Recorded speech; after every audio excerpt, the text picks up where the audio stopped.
Inoffensive sneeze. Yeah. Going live. That was our first comment. That's my first comment.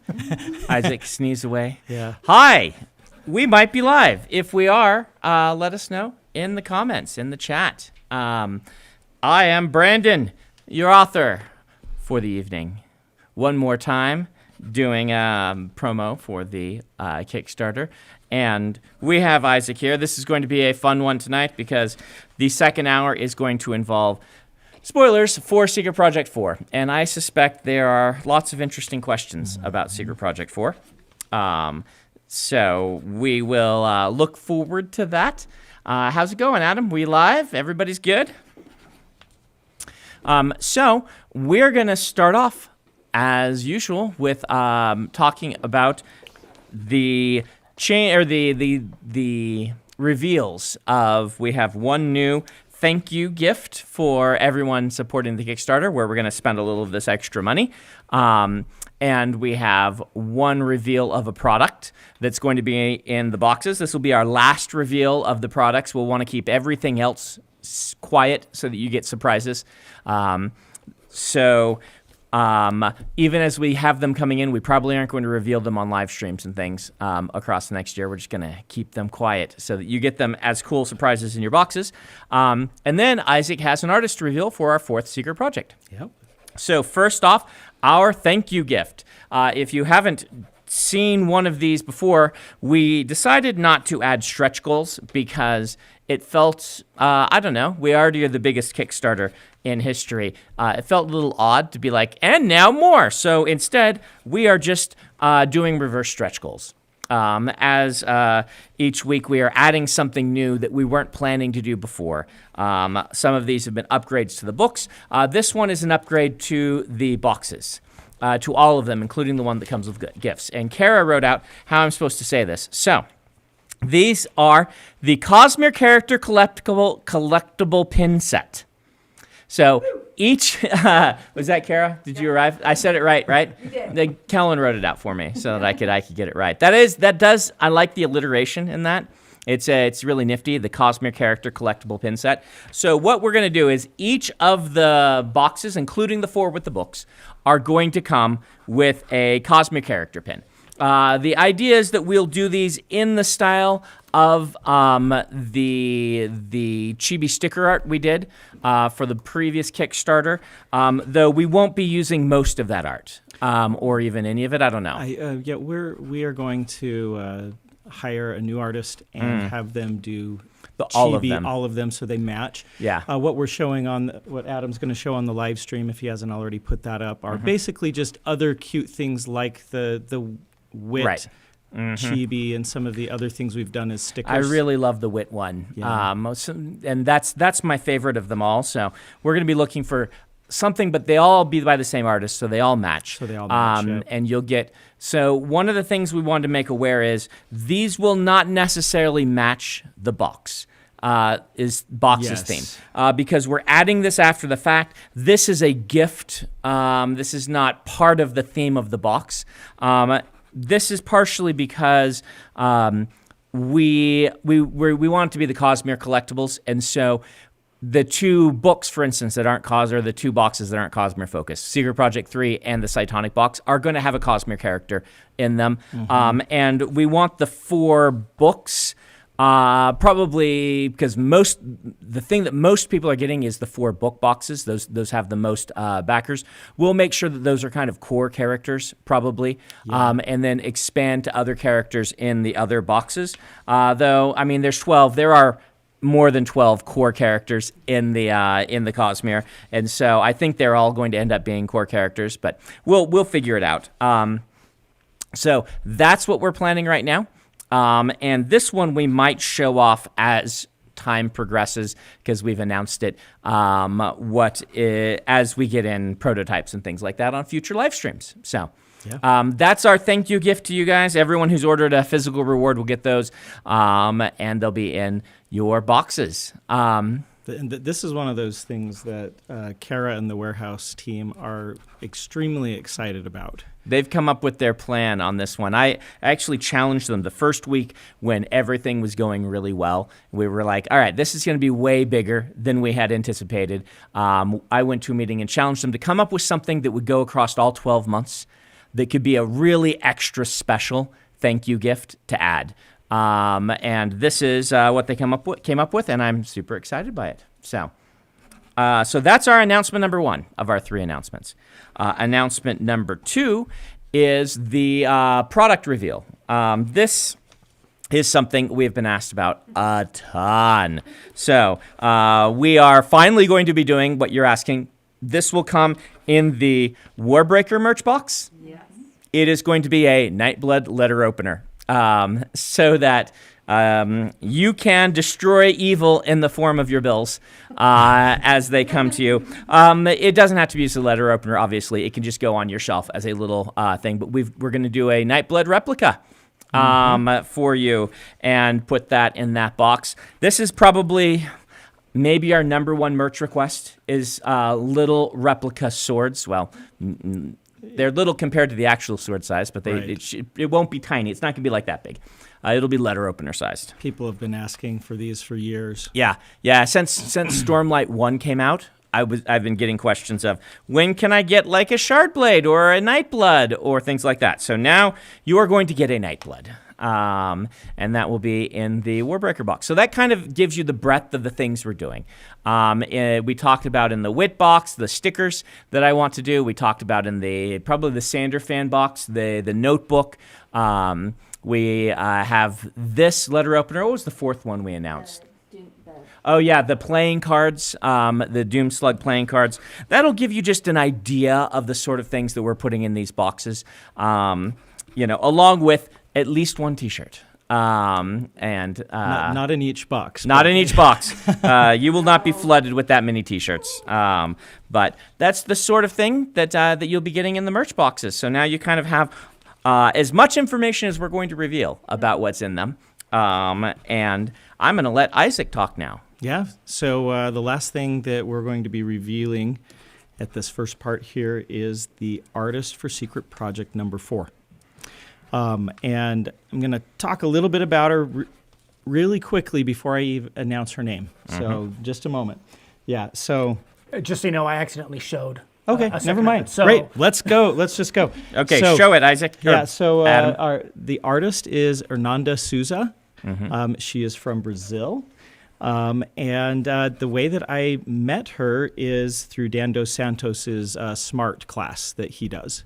It's an artist class. An artist class. And this is made up of students and working professionals who go to people like Dan. There are other artists who run these sorts of things too through Smart School. And to get better and improve their Yeah, it's craft. a master class. Yeah, it's a master class, and they often have a visiting art director who gives them an assignment, and then comes and checks in on the artists, and we kind of run it like you would do an assignment in the real world.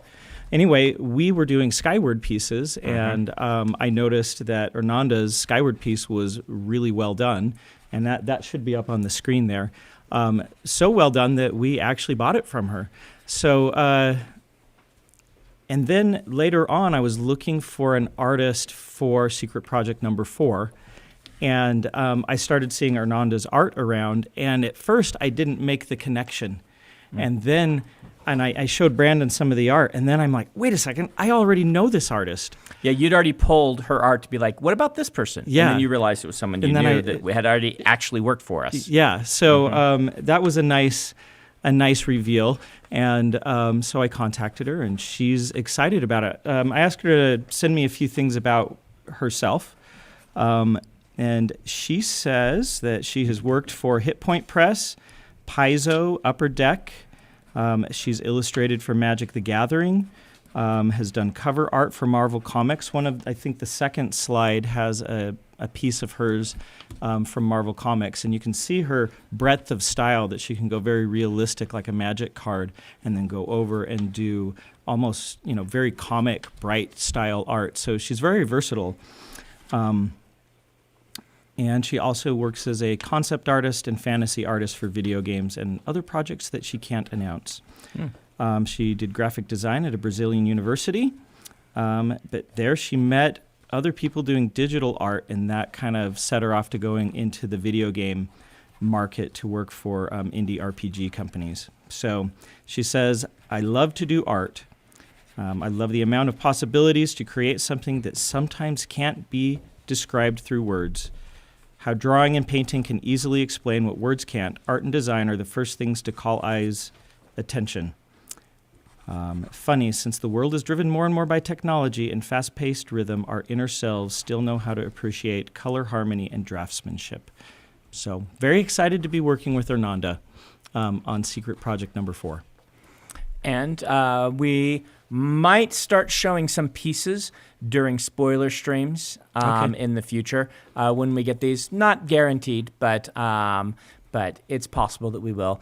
That'll be too late for you guys to buy the books, but we want to kind of, we're excited by our artists, so it's possible that we'll do some of that in future spoiler streams. Probably not until our June or July one. We might have a few pieces or something like that. We should have one full book done of art by June. So anyway, thanks, Isaac. Yeah, you're welcome. Thanks for having me on.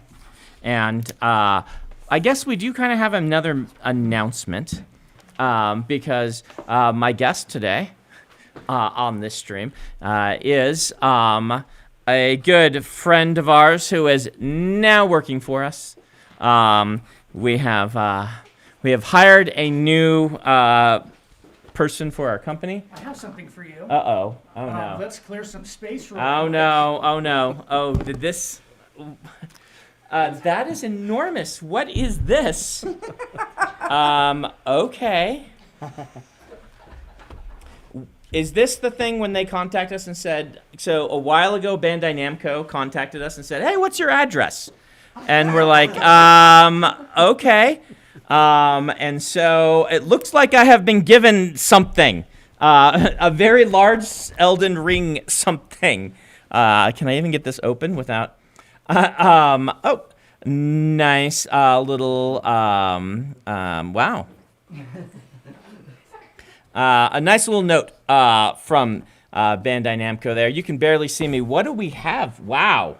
Okay, they went a little all out on these, didn't they? I was very excited for you to see Yeah. All right. That can't open anymore. It'll break.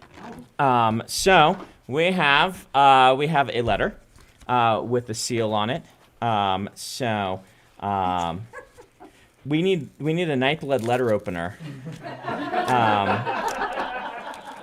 Man, that's cool. That's like real wax and everything.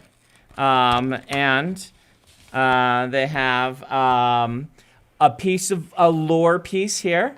Looks like it's hand burned. They went really all out on that. And you don't even need to buy it from a merchant. Yeah. I don't need to trade any runes for it. Yeah. So that is awesome. What else did they send in here? We have, wow. We may need to up our game on our, we've got a nice map, looks like tied in a string of the region. And we have an Elden Ring wooden thingy-mabob? I'm sure that's the technical term. Yes, the technical term. It looks like we just have an Elden Ring woodcut. Oh, one shelf down. One shelf down Yeah. here. I shouldn't put that in front of the Wheel of Time. We can move it later. We'll put it in front of my books. That doesn't feel as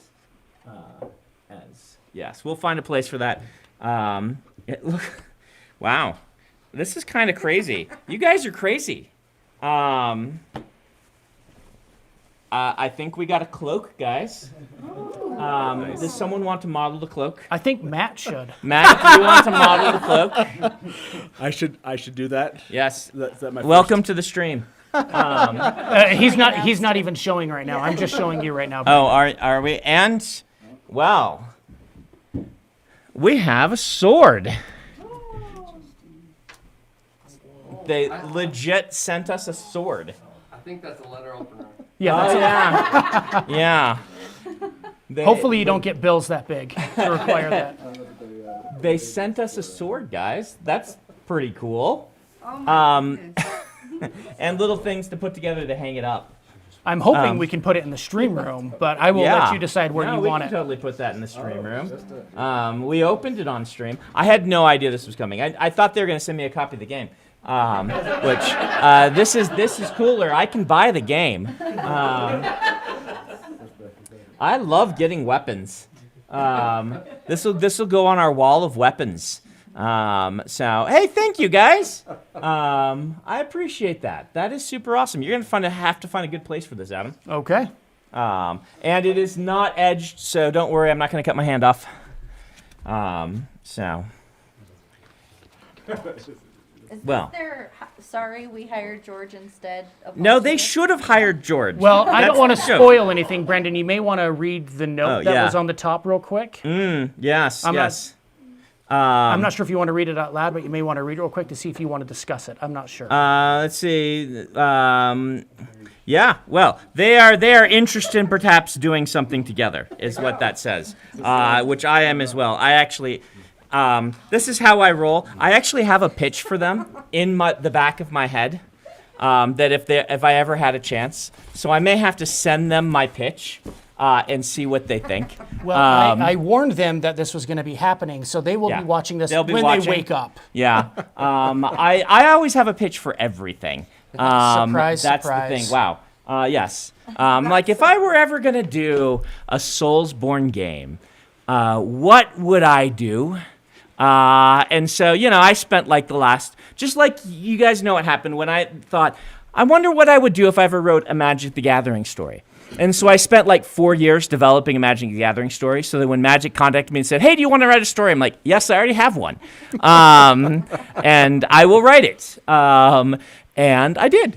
And the same way I've been thinking of what would I do if I did a Soulsborne sort of game.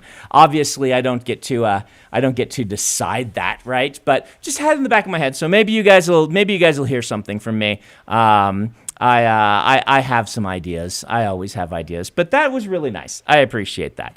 So and welcome, Frodo. Thank you. Uh-huh. I hope you liked our gift that we brought you. Yes. I should, welcome Tarnished. That's the newest version of Chosen Undead, I believe, Nice. for this game. So I have no idea what this looks like, but it looks pretty good, actually. You could green screen something on this. Yes, too, we so, could. yeah. Let Yeah. the games commence. Oh, you guys are gonna have to meme some stuff onto Matt over here. That's right. Hi, Matt. Hi. How you doing? Pretty good. Hey, did you know that we hired you? I did. That happened. That did happen. Let me tell the story of how we ended up hiring Matt Hatch. If you guys don't recognize Matt Hatch, Matt Hatch is the host of the Dusty Wheel, a Wheel of Time podcast / YouTube show. Whatever. Basically, YouTube behind the scenes / commentary / news show about the Wheel of Time. Yeah. I met Hatch 2008. Yeah, I go back and forth. Was it the first Jordan Con or was it the second Jordan Con? Hey, Matt, Did can you pull go to back the just first a couple one? inches closer? Yep. Did you go to the first one? I went to the first one, yeah. Well, I was at the first one, but I feel like I met you before, but maybe it was at the first I always tell one. everyone the story that you were sitting at a table for the dinner beforehand, and I walked up to you and I said, "Who killed Asmodean?" and then it proceeded to pester you with that question over and over again. Was it the first one? I can't Here's remember. the thing: did you go to the Dragon Cons when they were doing a Jordan track at Dragon Con? I didn't. Just Okay. the one, like 2005 when Jordan went. Okay. That was the only one that I went to. Because that's the first place I met a lot of people. So it would have been the first Jordan Con then. Yeah. And so Matt runs a website called Theoryland. How's Theoryland doing these days? Theoryland is living on in the spirit of the Dusty Wheel. Yes. So, yeah, no, Theoryland still exists, but it definitely, the theories have at least ended for the books. So we don't have as much chatter that way. They can't have ended. I have 2 secrets to reveal later this year. Okay, so this is a great question that some of your viewers might be interested in if they're Wheel of Time fans. Are we going to do a live stream on and To revealing? reveal? Yeah, the we can. 10th anniversary kind We of can. reveal. I have, with Harriet and Maria's permission, I have already found a location for one of these. Okay. One of the secrets is revealed in an upcoming publication. Really? Yes. Okay, so And not the one that's most important to you. okay. Not the one that you and I sat down and discussed. Back in 2000, early 2000 teens, whenever that was. You're going to tell people about that, huh? Yes. Oh yeah. I guess people need to know now. Way back when. Wow. So there's a now you're gonna live like I've lived the last 10 years. It'll be a good year. It'll be a good year. Jordan Yeah. Con will be a lot of fun. So way back when, before Memory of Light came out, I sat down with Matt Hatch and I said, "There's a pretty big secret about this book that I don't know if people are going to figure out, but I am going to reveal it probably on the 10th anniversary of the book coming out, which is 2013. Maria and Harriet have given me permission to do so. I'll double check with them, but 10 years ago they gave me permission. And I said to Matt, I'm like, I want you to be my letter that I sent myself from the past to prove I didn't just make it up. That I'm not, just adding something after the fact. This was the era where a certain author sometimes added things to that text of her books after the fact that didn't feel like they were properly. And I'm like, this is in there. This is what I always intended. It's going to come as a shock to some people. And I'm telling you right now so that you can be my witness in 10 years. It's coming. It's close. It was at IHOP. I don't have to hold on to this for Yeah. I have less than a year. We're down to January 8th. Yeah. Are we going to do it on the day? Yeah, let's do it on the day. Okay. Day. On the day of. Yeah, or something like that. January 8th might turn out to be a Sunday, and probably aren't going to live stream on that day. Okay, tell us whatever what it is. January 8th, 23 is. Yep. What day is that? Sunday. It's a Sunday, haha. Of course it's a Sunday. It'll be on the live stream that we do for that month, probably the Thursday before. Okay. Or the Wednesday before, whenever we're doing live streams at that point. We will get on and we'll talk about it. But anyway, this is a That'll lot. be fun. That'll be a lot of fun. Neither here nor there. Tell everybody what you did as a day job for all these years while you were. Yeah. So before I joined this the Dragonsteel group here, I was a software designer. So I spent a long time ever since the old days when we were called web designers, and you just basically did everything. You coded things, you developed them, whatever, and you posted. You did everything. They called them webmasters, right? And then it became designers, and then it became interaction designers, and then it became it split off into so many different professions. But yeah, before that I was started off as a coder, interface designer, and then ended up through. kind of being a manager of a whole team, Yep. right? Yeah. That's what you've been doing for the last 2 or 3 years before we hired you. Yep, last 2 or 3 years I was managing a software development team, and it was an interesting kind of trajectory. I think that's where everyone goes, right? Eventually you become the manager. Yeah. I've resisted that. I know. I've remained creative and executive, but never really the manager. We'll see if I can manage to do that. But that brings us into why we needed a hatch. We needed a hatch because for a good year now, we've been saying, you know what we need? We need an adult in our company. Now, I'm joking. We're all pretty adult. We're all pretty responsible. I mean, we're all pretty self-motivated and things like that. And we say it joking like that. What we meant is a lot of us in the company, thank you. Mostly me and Emily have never worked in a business environment, right? And don't have any sort of business background. Emily and I are both English majors. Peter did work in publishing, and so he has a little bit. But he's a linguistics major, right? Right. Isaac's an art major. And Kara has a business degree, soon to have a business degree or two. But I brought a couple of them. But we were like, what we really need is like a manager. We need a manager to just kind of watch our projects and help us facilitate and get things done. We talked forever about, well, do we want a manager? Do we want to be managed? Do I, Brandon, want to be managed? We'd have to find the right person. It just have to be someone super nice that everyone likes. And one day, Isaac was saying, hey, doesn't Matt Hatch do that in his job? I said, thank you, Isaac. yeah. I said, oh, yeah, doesn't he? And Isaac's like, yeah, I think he's really good at it too. And I'm like, everyone loves Matt Hatch. He's like super nice. Everyone loves him. Is that true? Maybe he would come be our manager. And So then here I am. And in a cloak, no in less. a cloak, no less. Well, that was a job requirement. You just didn't know about it. This is the first time, but I'm getting used to it. I can see the appeal. So Matt has come on as our VP of Operations and our HR director. Yeah. It's been so- fun. It's been fun. What a time to start. Yeah. Your Kickstarter was like, I remember that was the first thing as I came in that first week, I learned about the Kickstarter. And I was like, Brandon did what? I think I went home and realized now I have to hold even more secrets. Now I can't just share those. So yeah, that was a fun first 3 weeks to kind of know that was coming and waiting for that reveal. So yeah, what a fun way to start. So we're going to go for another, half hour, 33 minutes of non-spoiler questions. You can feel free in the chat to ask Matt questions. There you go. I don't know if you're eager to know about management, but you could also ask about, what The it's Wheel of like. Time. You could ask Wheel of Time stuff. You could ask about being at Dragonsteel. Like, you are our newest tiree, although we did hire someone on Monday, I guess. That's true. You are one of our newest hirees. You could talk about that. Anything you guys want to ask Hatch here? How much of Brandon's works I've read? Yes. What are my theories about? Oh yes.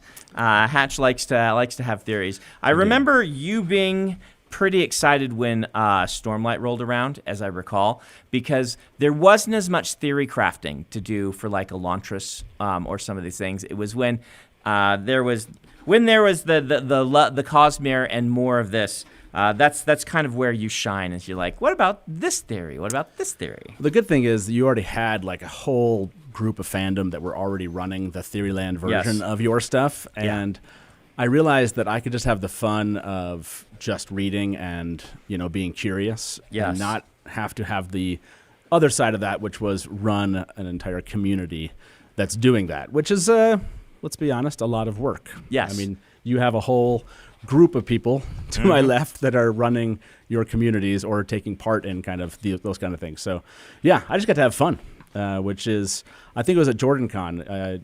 Basically, I'm such a newbie when it comes to the Cosmere that I just get to come up with ridiculous ideas that you've probably answered a 1,000 times, and I get to have people tell me to go look it up, right? Look up all your answers, which is what we'd tell everyone else to do, or we'd go do that for the Wheel of Time when people would ask questions. So, yeah, it's fun to be it's fun to not know, if that makes sense. Yeah. Even when you guys reveal things around the office or you say things, I don't know how to. Your stuff you were saying is so arcane in many ways that I'm like, I really don't know what that means. So it doesn't really ruin too much for me, which is nice. So let's get to some questions. Surprisingly, there's a lot of people wondering about the video that we published today. Oh, I don't know why. I don't know why Why you're would there be- curious. I'm wondering about that one too. I will tell you something Okay, fun is yeah. coming Okay. tomorrow. Watch that video to see. It is not another novel. I will dispel that one. I did not write another novel. There were a lot of guesses. Yeah. I finished Secret Project 4 like December-ish. I have not written another secret book in between. I've been busy working Disappointed. on revisions, so don't expect that we're like, and now there's another novel in the thing. But it is cool. And I do want to temper some expectations because, we used the Mistborn quote. I Yeah. had some mist in the background. It is not a movie. It is not a movie. Okay, so that was a big That's a theory big out there. theory. So you just You just took that away from them. Yes, it's not a Yeah, movie. I want people to go in with the right mindset. I mean, they know I'm working on a movie, Yeah, right? yeah. Like the movie is moving along slowly but surely, right? Like, there's nothing to announce. They'll announce it if we get far enough. Like, the whole movie thing is a long, complicated process that that we have gone through. I'm on my 4th iteration of making a Mistborn movie, which is basically getting a screenplay, saying if we want, like, it's all in the early stages still. So Has that been as fun as you thought it would be? I'm assuming going into the movie making process and getting into it is different than this last one has been the most fun I've had because I'm working with friends. I am much more involved, and so it is a lot more fun. It takes more time, though. Did the Wheel of Time experience as a producer teach you something? I loved the experience of the Wheel of Time so far, but my producing on the Wheel of Time has been like the perfect amount of producing. I don't have to do any of the stuff that's annoying, right? My producing is I don't have to deal with anybody except for Rafe. I read the scripts and I offer feedback. And maybe do some advocating for the fans, and things like that. And that is my producing, and it's really fun. But it's not real producing. My agents hate it when I say that, but it's really not, right? Like, what am I doing? I am a beta reader with a bit more influence, shall we say? I'm the one who's been there before, and things like that. So I enjoy that. What has it taught me? It has taught me it has taught me many things, and it has helped me see how I would like to navigate the film and television business and the level of control that I would like to have over narrative. Yeah. How about that? Yeah, I imagine that's a good lesson to have learned. I mean, Rafe, I think, is pretty great. I have really enjoyed working with Rafe. He has a lot of really good ideas. There are a couple of big things that he and I disagree on. That it's his show, and the Wheel of Time is not mine. And so at the end of the day, I'm like, this is Rafe's show. I've made myself known, and I support him in making the show he wants to do. But if the same level of changes were made to my work, I would not. I would want to be in a position to say, no, you have to listen to me, which I don't want to be in that position on the Wheel of Time because it's not mine. Right. But I want to be in the position on the level of, some of the stuff that I talked about in episode 1. If someone were making that level of change in my work, I would want to be able to say, no, I don't think that that's a good change. We're not going to do that. Right? Yeah. And that has taught me that I want to be in that position. And I wasn't sure if I would or wouldn't want to be in that position because I do believe in adaptation needing to change source material. Yeah. And so there's a lot of changes in the Wheel of Time that I support. But that's part of it's been a good experience for me in that regard. Nice. I have another question about it, but I don't know if you want to throw an audience question in. No, I would say the experience of Game of Thrones ending taught me that lesson way better. Let's just say that. That makes sense. Yes. Was there a change that you actually really liked? What was your kind of favorite change in this first season of The Wheel of Time? Yeah, so that's going to be a little controversial, I think, because I think my favorite change is probably the whole we don't know who the dragon is. Okay. Because it makes for such an interesting way to tell this same story in a new way. Yeah. And I think you can tell that story without changing too much about the lore or the narrative. And basically framing the first one from Warin's perspective, trying to figure out who the Dragon Reborn is, rather framing it from the Dragon Reborn's perspective. Right. I think that was a cool change. I think it led to some really interesting things. And I was a little skeptical when he pitched it to me. I saw the screenplays and thought, this actually kind of works. And then I saw the show, and I'm like, good for you, Rafe. This works. This is interesting and different. I don't know if I would have made that change. Yeah. But it's in the soul of the way that I like to see adaptations trying new things with source material. So. Yeah, and I mean it's kind of baked into the first book Yes. anyway. I mean, the question is there. The It's question just, is there. You It's just happen just- to be in the point of view of Rand, so you're in most of the books. So you're not really getting everyone else's feelings Yes. about kind of how they feel about the fact that they left their village and Yeah. what is Moraine after and how are they affected by this search that she's on, if you will. So it is framed there, but it's certainly not a device that Jordan used like they did. But Right. yeah, But in a television show, you can't be as easily in someone's perspective. Right. I will say that this change caused what I think is the biggest challenge of the Wheel of Time show. Sorry to go too much on the Wheel of Time. We'll get back to other stuff. But we have Hatch here, right? That's right. What did you think was going to happen? The biggest challenge the show faces is the ensemble cast, Yeah. which was suggested by this change. And because of that, it's been very hard for, in my opinion, for them to juggle giving this entire cast all the time that they need. Yeah. And, you know, my perennial complaint, maybe I'm just biased, my perennial complaint that I feel like Perrin got shortchanged is because of that, Yeah. I feel. I mean, you know, in the Eye of the World, Perrin's the number 2 character. And in the show, Perrin's pretty far down the list, I would say. Especially as the season goes on. Yeah. Like, I feel it a little bit more in the beginning of it. I Yeah. thought they were going to develop it a bit more than they did, and then I felt like it kind of fell off at the end, if you will. But So. you know, that's my hobby horse, like you and Asmodean and things like that, right? My hobby horse is Perrin, my guy Perrin. Yeah. And so I might be overemphasizing what I want to see out of an adaptation, which is this weird thing because once you take over, like when I took over the Wheel of Time, I had to in some ways divorce myself from what Brandon the fan wanted. Yeah. Like Brandon the fan didn't like Cad Swain. Brandon the author can't afford to dislike Cad Swain. He has to treat her as well as he treats all the other characters. I just like that I was able to continue disliking her. Yes. That's the nice thing as a fan. You can. Brandon the fan likes inside jokes and narg and things like that. Brandon the author needs to make sure that the Wheel of Time doesn't become Flanderized and that the jokes don't become more important and the inside nods become more important, right? Like that's a big one. If you're not careful, then that sort of thing. And, you know, Brandon the fan loves Perrin the most, but Brandon the author can't afford to love Perrin the most. But at the same time, there's a line to walk there because Brandon the fan coming in was able to say, all right, Brandon the author, let's inform some things that you think that the general fandom wants, that are things that you want as well. And so we're talking reunion between Rand and Tam. We're talking, let's just deal with Massima and move on, right?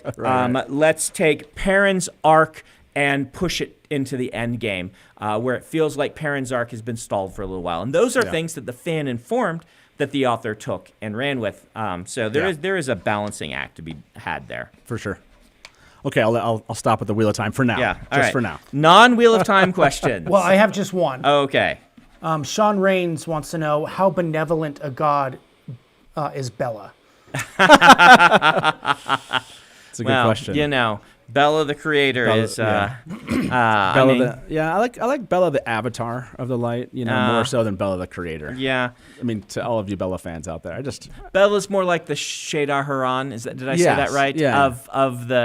Of the creator. I much prefer that. Yes. It fits better in the metaphysics side. It does. It does. So Bella is the Shadar Haran of the creator, and now we're really into the weeds. That's my theory. I like it. Yeah. Mm-hmm. And then we have a special hello from someone called the Innkeeper's Wife.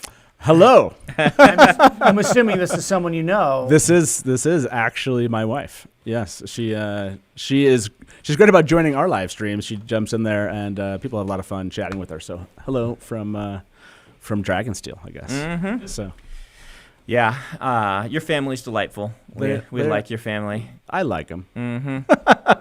Hatch the Younger is doing some editing for us right now, some video editing, I believe. Is that correct? I finished some work and I gave him some more. Yeah. There you go. So, I think Hatch the Younger. See, Little Hatch is kind of, but Hatch the Younger, well, that seems a bit more official. I'm going to call him Hatchling now. Hatchling. Hatch the Younger. I like it. The problem is he's not little anymore. That's true. Yeah, right? exactly. He's like buff, and he has been for a while. I actually, and his name is Taylor. So he could be, instead of Taylor Swift, Taylor Swole. Or There you Taylor go. Lifts. Taylor Lifts. Yeah, that's good. But I was thinking about, but Taylor I have, Swole. I have lots of like it. of nicknames. I'm sure he's enjoying all of for these. Yeah, Hatch yeah. the Younger or Little Hatch. We're or- going to have to do a poll, asking everyone, like, what's the preferred title yeah, now? Taylor Lifts. Taylor Lifts or just Taylor Taylor Lift. Swole, Yeah. or Taylor the Younger, or Hatchling. Those are Hatchling- good. Those are 4 good Hatchling options. is pretty good. Yeah. You may have just trumped all of my jokes like it. about the little hatch. So Little Hatch. Yes, like you said, he's married. Yes. So yeah, Little Hatch. Little Hatch. Yeah. It's kind of going away. You Yeah. know? I feel like he's just gained a new nickname at Yeah. this point. Well, can you be the hatchling when he is now married and things like that? I know That's that the thing. also is kind of it's like that's what I'm saying. Hatch the Younger is kind of almost Yeah. like it's like taking like over and- Smith yeah. the Third or whatever it is. So Yeah. Hatch the Younger, or like you said, Taylor Swole. That's my favorite. I'm gonna use that one now. I like that, Taylor Swole. Yeah, she's Swift, he's Swole. It's the same sort of linguistic. Yeah. Yeah, I like. All right, let's move. So She the Reader says, does your entire team read every Sanderson novel and know everything about the lore? Or are some people just happily on your staff but aren't deeply into the novels? Ooh, that's a good question. I would say that I don't think the entire company has yet read all the secret novels. So Yeah. I think there's proof right there that I maybe. But we can. Yes, you can. That's terrible. There is that. I would say that in general, they are more fan than not. Ooh, here's my bubble tea. Nice. But they are not fans on the level. Would you get me a cup of ice? One of these nice. giant cups, because I get mine without ice because it travels a while, but I like it really cold, and so I might actually pour my bubble tea into a cup with some ice. It doesn't need to be like full of ice like my ice water is. Well, and I'll answer this question. I read the books for enjoyment. I do not study them like scripture, like a lot of people do. Yeah. Really, only the editorial team needs to know them inside and out. Yeah. Would be my answer. So basically, me, Karen, and Peter are the ones that need to know them. Yeah. But the fans can outdo even me. I learned this on the Wheel of Time, that I'd be writing on the books and I'd be like, oh man, you guys. That is why you did the beta readers. That's where it began. Was Yeah. really getting beta readers involved to Yeah. to bring some of that knowledge. The first real use of experts in the beta readers, which is something I do quite a bit now. I've always used beta readers, but with the Wheel of Time books, I went to Harriet and persuaded her to let me start using members of the fandom as beta readers to catch the things that I wasn't going to catch. Well, you become specialists in things. Like I remember when I was doing it, my specialty was metaphysics. Yeah. It wasn't like timeline or the ajas. Yeah. I didn't. If you had an Aes Sedai question, don't come to me. But if you had a metaphysics question, I cared about. So yeah, you had specialists kind of be able to point out things that one person would have a hard time knowing everything about, if you will. So. Yeah, I'm assuming the Cosmere has to be. I mean, obviously the Wheel of Time it's a huge world, but it's singular, if you will, in many ways. Yeah, but so many named characters. Yes, So that's many. true. But I'm terrible at the trivia side Yeah. of that. I couldn't tell you all the characters, all the inns they stayed at, that kind of thing. But I feel like your metaphysics is more complex. In some ways, the nice thing about the Cosmere is there are a few fundamental rules that we extrapolate from in order to create the metaphysics, which means that it's comparatively easy to guess the right thing from the base core. That's perfect. Would you actually just pour that in there? I appreciate that. And so that's one of the things, that's the way I built it intentionally. Yeah. And so that as people investigate the Cosmere more, they can see what I'm doing and why I'm doing it, and they can pick out the connections. Even in some of these secret projects, they're like, oh, wait, this is built on this fundamental of the Cosmere. I can see how that is working and things like that. So You all know more than I do.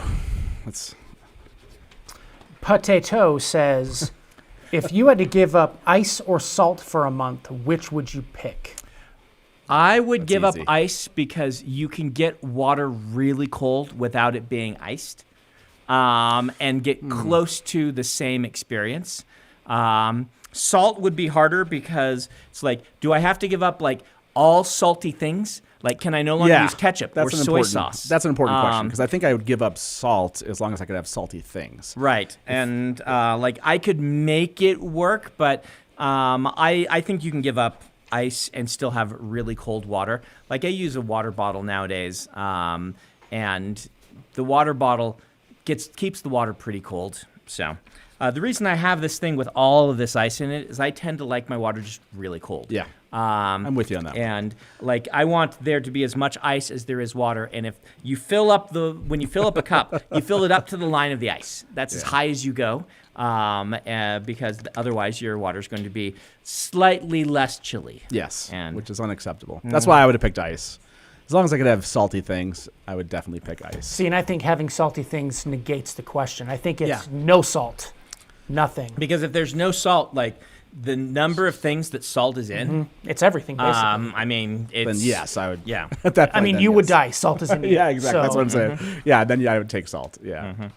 Yes, that's true. You That's probably taking it a little too far to the extreme. Yeah. Yeah. But Jen Carr from the chat says, Matt, what was your new hire orientation like? Was there a PowerPoint, a quiz on the known shard worlds? It was a lot like just being thrown into the depths. Like I said, learning about the Kickstarter that was beginning was pretty, like it was daunting is the wrong word, but it's just like there's so much going on. I mean, you all experience this from the outside, right? Which is this Kickstarter that's happening. There's 4 books. There's products being sold. There's a lot happening here, and that was the kind of that was the experience of just kind of opening my mind to everything that you guys are up to, which was a lot.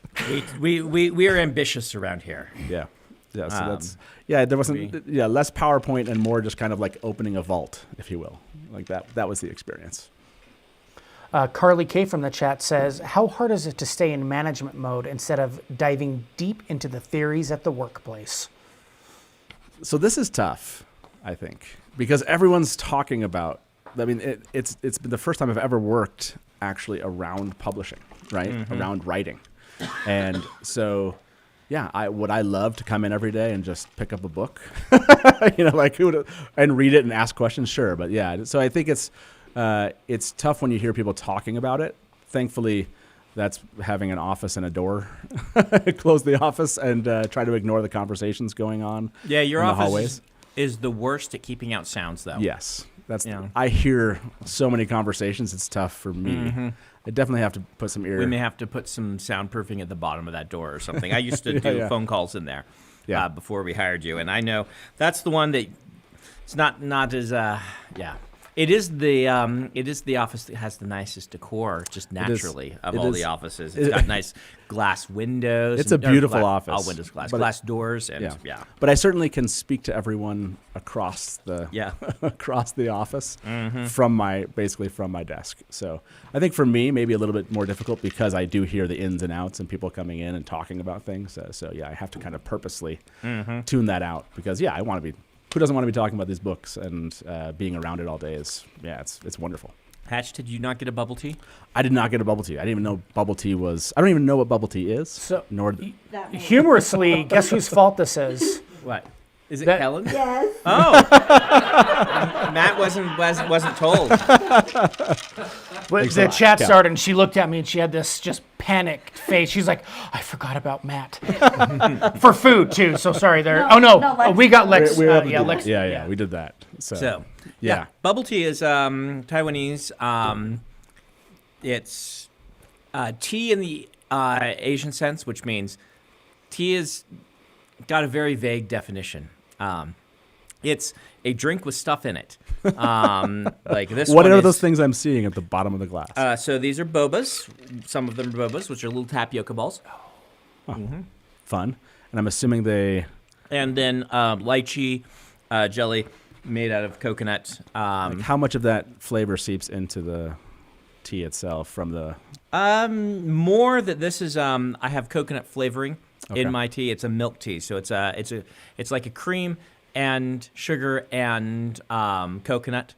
There's no actual tea by American definitions in it. It is just those tapioca things don't actually like eventually dissolve in some Nope, form or they fashion. don't. Okay, so they're like hardened and you don't. I gotcha. Do you eat them yeah. afterwards? Hardened is the wrong term. They're tapioca-ish. It's Yeah, they're. I guess. Well, yeah, but they're not. What's the? I can't think of the scientific term. But yeah, you're not gonna end up with tapioca flavored boba Nope. tea.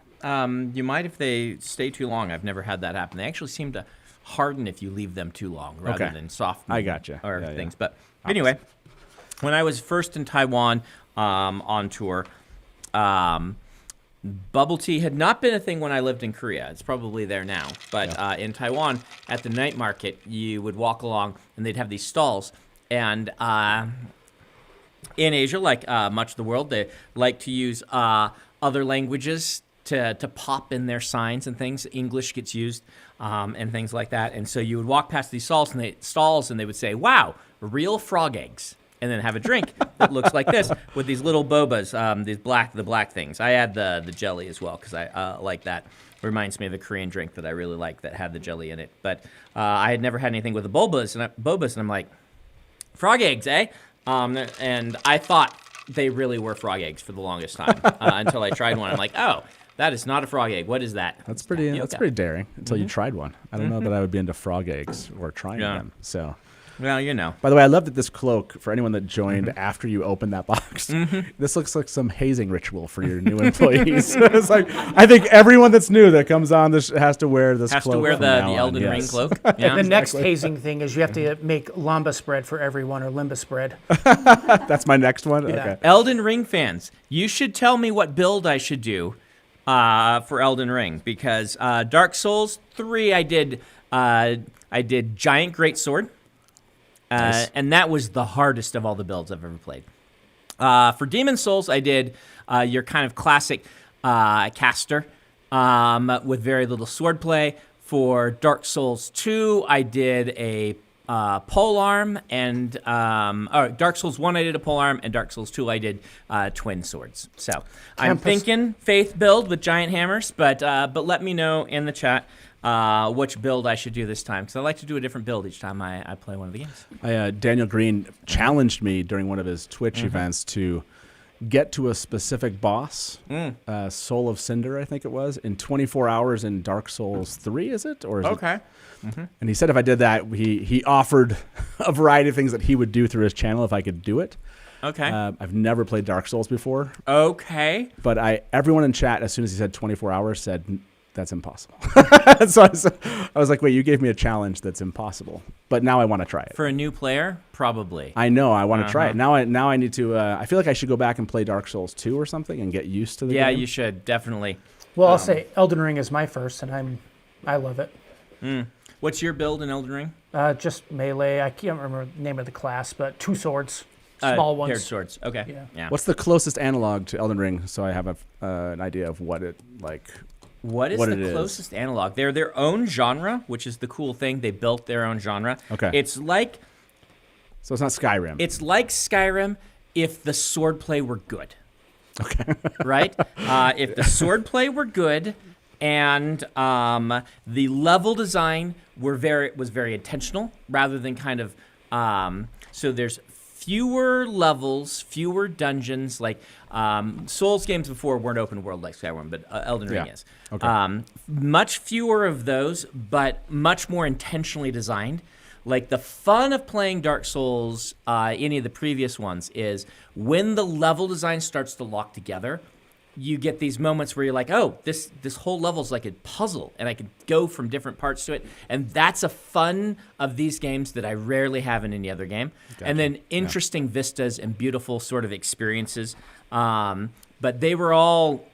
there's a little bit of, it's like the Mega Man open world where it's like oftentimes you'll have a hub and there's 3 or 4 directions you can go and things like that. But this is the first open world one, so I'm pretty excited to play it. I got a PS5 yesterday, a PS5. One of the beta readers had an extra PS5 and heard Wow. I was looking for one because I bought a PS5 for my brother as a gift. Yeah. And I'd been looking for one to buy for him, and I had already bought his and delivered his, and then Peter walked in and said, hey, one of the beta readers has an extra one. They'll sell you. And I'm like, well, I guess maybe I can buy one for me. So Nice. I now have a PS5, and I feel like you're obligated to play Elden Ring now. and so yes, now I can play Elden Ring, I can play Returnal, which I've been looking forward to as well, and the new Horizon game. So So how do you handle that?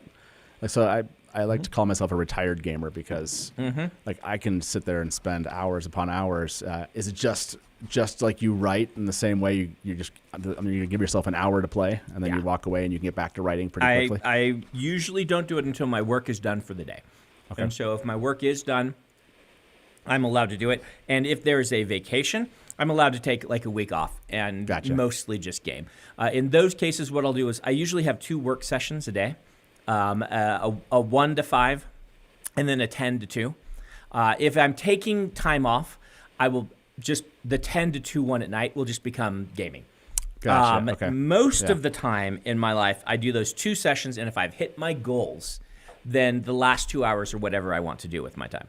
Gotcha. And in this case, I might let myself play Elden Ring a little earlier. I was going to wait until I was ahead on things, and I might still do that.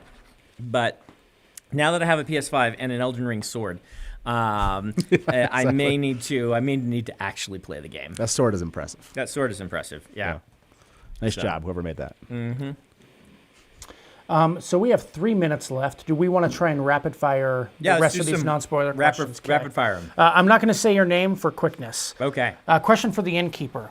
Okay. Now that he is in the inner circle of Dragonsteel, what is the secret of the Cosmere he is most eager to ask Brandon? Oh, jeez. That's going to have to be a wait and find out. That's a great question. I don't really have. See, I don't have that like thing that you did. Yeah. With who killed Asmodean. Yeah. Where you. That's one of the things you were like. Not that you loved the theory. You just wanted to know what the answer was. I don't know that I came in even with that, but I should. Shouldn't I? I should have that version of that for the Cosmere. I'm going to work on that. Thank you. Now I know what I need to kill someone in mysterious ways in one of the books and then leave it unanswered so that you can have. create your own Asmodean. Do you not have a mysteriously killed character in the Cosmere? I don't think I do. That's interesting that you never kind of went down that road. So I like Asmodean was never one of your favorite. I like reveals and payoffs, right? And so if I give a mystery, I like to pay it off. And I've already planned where I'm going to pay it off, and it's part of a reveal. And so if I do that, you usually don't have to wait more than another book or so to get your answer. So the big kind of overriding questions of the Cosmere are large-scale plot things, which aren't as easy to answer as who killed Asmodean. It's, who are going to be the champions at in the confrontation that is brewing between Honor and Odium, right? Like that sort of thing. And that's just like the books will explain this. It's a major plot point. It's not a kind of throwaway question. Anyway, this was rapid fire mode. Sorry. Yeah, we're going to do one more from Silver Sapphire X. They say, hey, Brandon, my wife and I are about to have a child, and we are considering Cosmere names, especially Vivenna for a girl. Ooh. How do you feel about people naming their kids after your characters, and what are some of your favorite names that you've invented? I am honored when people do it. I really do like it. I named all 3 of my children kind of sideways after characters in books. And so because of that, you can tell that I kind of like to do it. It's funny, when my first son was, when we were when Emily's pregnant, we were banding about names. I always joked that I was going to name him Zabanus, after one of my early D&D characters, whose name I picked to be as Zabanus. weirdly D&D fantasy character, the extra Z's and X's and things. I've never done that. I think that the names I've come up with that work the best are probably Kaladin, definitely is just the best. Works the best in English. Are there some Kaladins out there? There's a lot of Really? Kaladins. Lots of Kaladins? Yeah, Oh, I didn't lots think of about that. lots of Kaladins. That's cool. I've met not as many as I've met Rands and Parents. Okay. Yeah. But that's because they've had Give it time. Yeah, they had a head start. I do think that that Vivina works really well as a name. Like I like those ones that are cross sections between the fantasy name and the English, where it sounds like it could have been an English name. Yeah. I'm very fond of Dalinar as a name. It's the name I've had the longest, I believe, for any of my characters that ended up in books and things like that. So Yeah. That's cool. Okay. All right. So we are going to move to our spoiler section, where we're going to be talking about Secret Project 4. I will not give any more spoilers about what may or may not be happening tomorrow morning. What's happening? Somebody posted something on YouTube. Yeah. You can go watch it. You said this about your wanting to become Stan Lee. You know, is there something a part of you that also wants to become like Mr. Beast? No. No, my kids want me to be Mr. Beast. They do. That's Because not they one of watch- your they- aspirations. My No? aspirations are not to become Mr. Beast. Okay. Despite us doing a very Mr. Beast style video last week, was it? Where we backed all of the publishing Kickstarters. That was a very Mr. Beast moment Yeah. for us. That was fun. But no, I have no aspirations there. I wouldn't mind taking a step toward Lucas or Kevin Feige, right? Like behind the scenes, making sure that a lot of things are working in a lot of different mediums, shall we say? Yeah. I wouldn't mind taking a step toward that. But the issue with all of those people is they don't need time to continue writing stories. Like Stan Lee stopped Right. doing that. He became he was an editor mostly, even earlier in his career. But Lucas, they don't need to be writing a book every year, and Right. I want to be writing at least one book a year. So there's a certain level that I can reach where I won't be able to go any further. Yeah. In becoming George Lucas or Kevin Feige, but I think I can still be going toward the Stan Lee direction. Yeah. Someone who's told a lot of different cool stories that resonate with a lot of people. Right. Yeah. And I'm on board for the cameos. I'm on board. I'm going to be doing those as soon can't as wait. Yeah. We still got a while on the wheel of time because we have to get to my books before I'll do cameos in those. Yeah. We need to get there. Mm-hmm. We need to get there. So I want to see it happen. all right. So the first question is from Jaffa. And so these are spoilers. If you do not want to be spoiled for Secret Project 4, run away. Okay. Okay. Hey, and did Jaffa. you want to stay on for the chat? Or? Yeah. Okay, cool. I'll hang out. Yeah, we're happy to have you. Jaffa. Can I want me to change? You can if you want. Please don't. Please don't. Okay. I will. I'll stay in this. I can't wait till the memes come. Should we do it now? Yeah. You're an innkeeper. Now you look like one from the yeah. As the hood, I need the hood on. That's what I need. So actually, before we ask the next question, I think we're going to do a giveaway. Oh yeah. Oh, Giveaway. nice. Giveaway. And, now that everybody's left. Now that, well, let's see how many people are here. There's like 20. Oh no, we're still 20 people? 2,500. So Just a couple. We set up a new stream. well, we're actually using it now. Yeah, so right. we've had it for a while, but now we're actively doing something with So it. But we set up a thing that maybe lets us give away. So we're gonna give away one of these shirts. Nice. Is this man. shirt which shirt is this?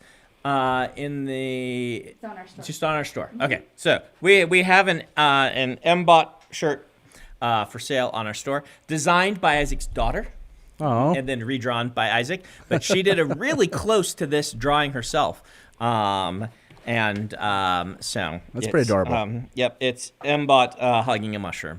So I love it. You got wow. This is going to be a. So This is going to be a big lottery here for yes, winning the T-shirt. winning the T-shirt, big deal. It is not my shirt that you're winning. They joked about that when they I told feel me. like you that- should yeah. sign it. It makes sense. You should sign it and give that one away. Not gonna go there. So, Can we run the So, contest? yeah, I was just going to tell them the keyword that they need to type in the chat, which is MBOT, M-B-O-T, all lowercase. MBOT, all lowercase. And Okay. we'll pick one of you randomly. No hyphen. No hyphen. No hyphen. Unfortunately, this is only for YouTube. Nightbot will only work for YouTube or for Twitch, Not not both. for both. Yeah. And it doesn't work with You might Facebook want to remind or, people not to enter Twitter at twice. I'm assuming this is a system you can only enter once. all. I would imagine so. Yeah, I've run so many of these, and then inevitably there's always people that are hoping that the system works the way where they can just type in mbot 7 times and they'll give them some. No, But it won't. That way. No. Once. It looks for that. Some of them kick you out if you write multiple times. Oh, do they? That's probably Some of the ones on Twitch. That's a good. That's a good idea. If you do it twice, you will lose eligibility. Oh, So the there bot you will go. automatically kick you out of So the. don't do it twice. And sorry if you already have. Yeah, If that you've would've done been it nice 3 to know. times, does it put you back in? I'm going to guess not. Yeah, I'm going to Kicked you out guess. of live chat. Anyway, so we'll announce the winner in a couple minutes, but we'll go on to the question and maybe announce the winner after the answer. Does that Okay, work yeah. for you? So, Joffwa says, could you clarify Ox's gender? Because the text is inconsistent and it's not clear if you just hadn't decided or if this is intentional. And Yeah, it's not intentional. I started Ox female, didn't work for me, felt wrong. So then then in second draft I made Ox male or at least male presenting, and I really felt that dynamic worked better. So the one she or something that's left in there is just I didn't spot it when I was revising. So good question, Joffwa. There's no guarantee that I won't bounce back, but this was feeling right for me. So have we picked a winner yet, Michael? Let's pick a winner. I imagine the stream chat was just flying with. Yeah, there's a In the few. chat. It says who won in the chat. James Jurek Nice. has won the giveaway. We haven't decided what you need to do. Ask Michael or Kellen in the chat. Send us a ticket to the store with your name. that might be a bad way to do it Yeah. because then anybody can just go do that. Well, but they have their name. We have their names. So. Yes, I know. And if you get 5 people saying that's Well, me that's on the true. stream, how are you going to determine which one it is? Because Yeah, we probably should have figured this Yeah. out. No one would thought do that maybe you that. had. Yeah, Can you Kellen, we send- should have figured this How out. do you do it, Matt, since you do this a lot? We do have them reach out. We don't usually have 2,500 people like joining in, so we just have them reach out to us. We actually haven't had an incident, Okay, so maybe people will be honest. but we had them reach out to us on Twitch or Yeah. social media. But yes, Them send us the link to their YouTube channel. Yeah. yeah, that's a good one. And instead of making a ticket at the store, just email contest@brandonsanderson.com. Email contest@brandonsanderson.com and we'll get you a T-shirt Yeah, don't be jerks With and your Don't be jerks. T-shirt size. with your T-shirt size and your address. only the one winner. Don't ruin it for everyone. Yeah. It works well on other platforms where you can DM is the thing. And I don't Yeah, think you that's can Twitch. on Can't YouTube. On YouTube. Yeah, but you can on Yeah. Twitch, right? Yeah. And so that's why I see a lot of these on Twitch with Yeah. you just DM the person and then so There might be a way through YouTube, but I haven't ever tried it. So we will look into that, but for now, congratulations, though. Congratulations. Yeah. Not Brandon's shirt though. Not my shirt. 8Giraffe8 says, what is the name of the planet the sunlit man takes place on? Also, last week we asked about Painter and Yumi's planets too. Should we just keep this to sunlit? Because some people may not yeah. have read. I will just say Yumi. Secret Project 3. I talked to Isaac, and we have not canonized that yet. I thought we had, but we haven't. So I'm not going to give that one away. They want to start making... The problem is they want to be able to talk about these planets and start making wiki pages for them. Sure. And it's really annoying where they have to do placeholder wiki page names and things like that. We have named the one for Sunlit Man. But it's somewhere in the text. I'm not going to go look it up right now. He didn't feel comfortable saying either of If them. either of them. So we're not gonna canonize those. So yeah, that's when I talked to Isaac, he felt very uncomfortable about this because it might change. It might. Yeah. So we are not going to canonize either of them. I'm sorry. None of the 3 planets. I don't think even Tresses. Did we? We might have Tresses. I think we did. So we've done Tresses, but the other 3 planets we are not canonizing yet. So the 2 in Secret Project 3 and the 1 in this one. We will get you names eventually. How often do you retcon your own live shows? In other words, are you, Moderate amount. Yeah. it happens? Okay. I've warned people that Word of Brandon is not. There's levels of canon, Oh, jeez. right? Sure. There's various levels of canon. What's in the text and the most correct revised version that Peter and Karen have most recently revived is the most canon. Top tier canon. Top tier, Okay. followed by what's in the text of the first printing, followed by what Brandon says. Nice. And I've warned people about that. But I mean, I was like, we were working on Stormlight 5, and there's a few Tetris pieces that we're getting together that we're just gonna we might have to change little tweaks in previous books to make sure the timeline works, right? Yeah. Like, we run into those all the time. Unfortunately, I wish that I was able to get it all done. But the fact that we have to do it in Mistborn still, when I wrote all 3 books together and had them all done and released them, indicates that it's a bigger project than even one mind can handle. Absolutely. Robert Jordan was really good at this, though. Yeah, he was good. No, he was very good. He was very good. No one's perfect at Yeah. it. Do you believe, this is back to Wheel of Time, do you believe that Stayer and Stepper were originally the same horse in Robert Jordan's mind, and he just wrote the wrong name and then decided to canonize that they're 2 horses? What's the funny thing is I've never gotten to that conversation ever. Oh, with haven't him you? at the time. No. So yeah, I've never even thought of that. But he would, to me, he was really good at holding it, and he was also really good at. It seemed like almost innovating in the moment of giving an answer. You know. For those who don't know, I think it's Perrin's horse.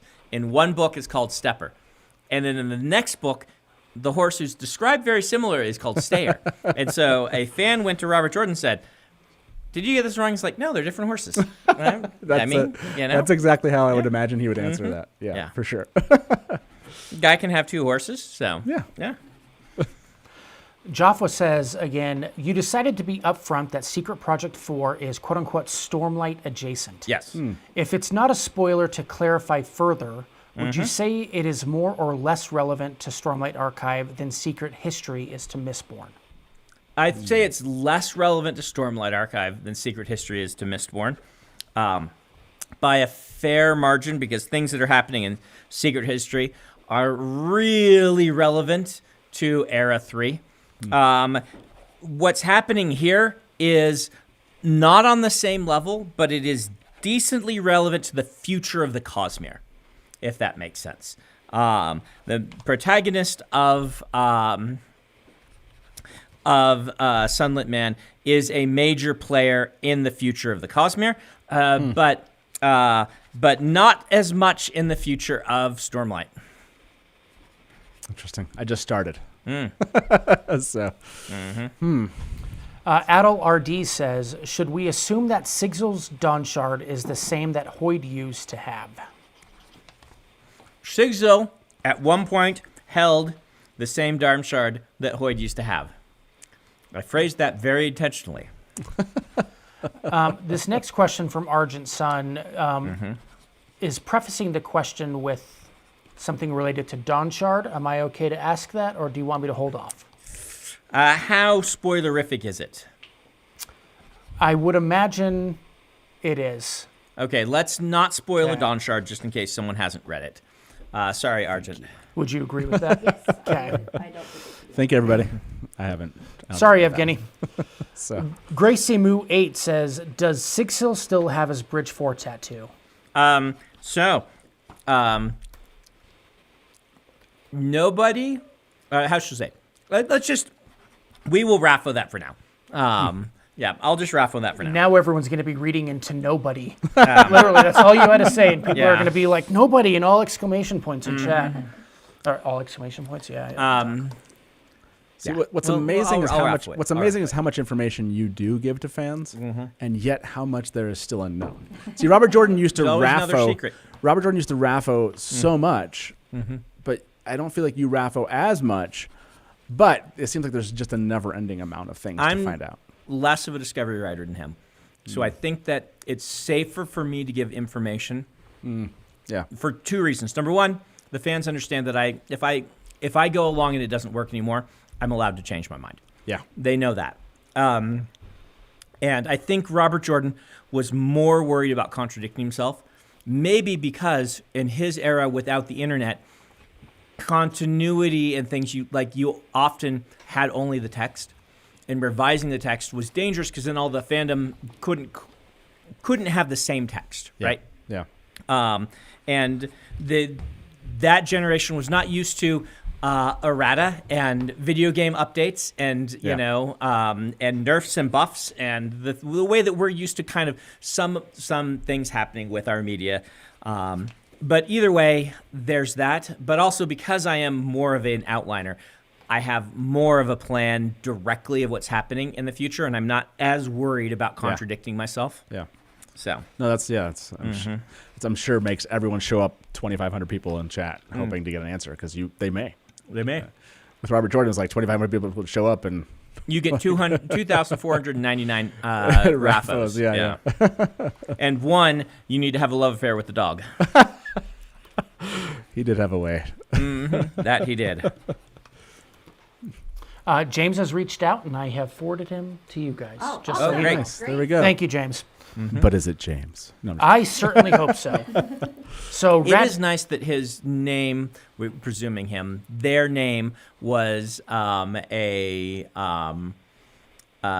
their YouTube name was their name. Sure. Like they probably also have like a Gmail or something that has that same name. So Yeah. That's a good point. Ratatata says, can you place this one in time for us relative to Era 3 of Mistborn and Sixth of the Dusk? Little after in my current timeline of those. Karen hasn't seen all these timelines. She only canonizes timelines when books are written, and she hasn't done that for Sunlit Man yet. And so she will slot it in. But so how should we say? You say Era 3 and Six of the Dusk. After Era 3, similar timeline to Six of the Dusk, if that makes sense. Because Era 3 is before Six of the Dusk era. So those are not the two the same. That's what they wanted me to do, is put it so around Sixth of the Dusk era, probably just a tad after is what I would say. Sook from the chat says, is quote-unquote Adonosium will remember our plight eventually a single word in Threnodite that you are translating into English for the readers? Nope. It's as awkward in their language as it is in ours. Yeah, you lost me on that one. So there's a character whose name is Adonosium will remember our plight eventually. And Somebody suggested that as a name for children. yeah, so that's a good name. Adonosium will remember our plight eventually is now I dare you. I am somewhat also fond of Jeffrey. Let's point out. That's a pretty good name. Like, Jeffrey, and then your middle name could be Jeffrey also, because Jeffrey is your first name. So it could be Jeffrey Sanderson if I ever had another kid. But I love, if you can't tell, I love old Puritan names, and I mean, the whole planet of Threnody started to take form when I read of someone whose name was Silence for real in our world, and I'm like, who names their kids Silence? You Puritans had pretty impressive. Had some really great names. Silence. Yes, and the truth is, if you go research the really long, interesting Puritan names that always make the lists of best Puritan names, even during the time, people thought those names were a little odd. Right. But we're playing it straight with the Threnites. So That's funny. Threnodites. I think it's Threnodite is the proper one. Isla Rabike says, do all Dawn Shards come with a torment? Not necessarily. It depends on your definition of torment, and it depends on some other context. Some other context. Yes. Love it. As you find out more about the Dawn Shards, that will become more clear. Nice. Asmodeus9 says, if Sigil got a torment from being a Dawn Shard, would someone like Kelsier, who has held a shard, also manifest a torment tied to the intent of preservation? Not necessarily. What about the heralds who are perceived as specific ideas? Not necessarily. Good question, but not necessarily. Yeah. Adel RD says, whatever is happening to Sigil and Esprin, is it related to the fact that the Sleepless forbid risen to bond Esprin? Yes. Also a good question. I admire all these people. These are great, deep metaphysics. I am amazed every stream at how little I know. Not how much other people know, but how little I know. I love Let's it. just say you are finding out, or Sigil is finding out firsthand, part of why that warning was in place. And he didn't get that warning. He should have. But let's say that other people in the Cosmere have been able to do it without it being a problem. And so, if you happen to be an age-old immortal master of multiple arcanum, then you can get away with things that poor people like Sigil have more trouble with. Alina Amel says, have we met Hoyd's other apprentices yet? No on one, maybe on the second. And the follow-up question is, and will you write stories from their perspectives eventually? Yes, I plan to. Simon the Killer Walk says, you've talked about an upcoming book on Threnody called The Dust Brigade. Yes. What are we supposed to understand now that we've learned about the Night Brigade? I've canonized that as the Night Brigade instead. I like the term the Dusk Brigade better, but I already have a character named Dusk. And so I just decided to go with a name that's just a little more generic, but doesn't copy one of the character names. So the Night Brigade will be the title of the Threnody novel. When and if I get around to writing it, you will find out who the Dust Brigade is. Is this an homage to the Night Watch? It is more an homage to the Black Company. Okay. Nice.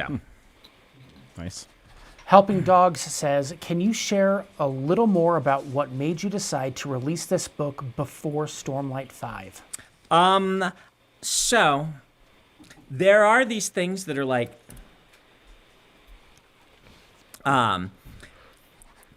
the Who Killed Asmodean that we talked about. Yeah. I like having questions that I give answers to. And stories are partially about questions. And one of the things I wanted to have is that occasionally in the Cosmere, I want to be giving you questions that later on the books can answer.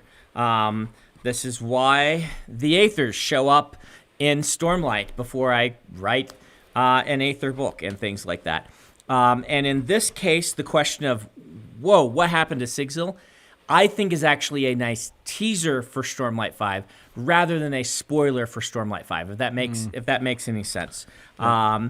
And Sigil's story is just a very small one in the context of Stormlight. But I feel like this just adds another fun question for Stormlight, and that's part of why I wanted to get it out before. And it just felt right to me. Just like we're not getting Rock's story yet, even though we know something happened with him in book 4.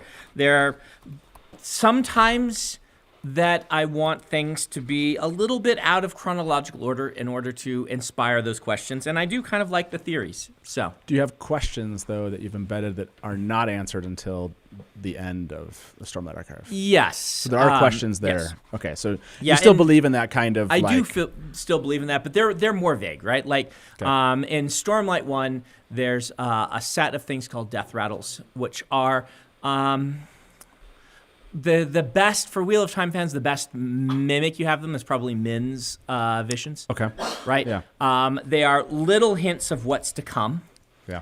And those are embedded for things that happen all the way through the 10 books. Okay. And, I've done things like that. There's going to be some of us going back and reading Way of Kings and going like, oh, in book there 9, it is. there it is. Right. Okay. Yeah.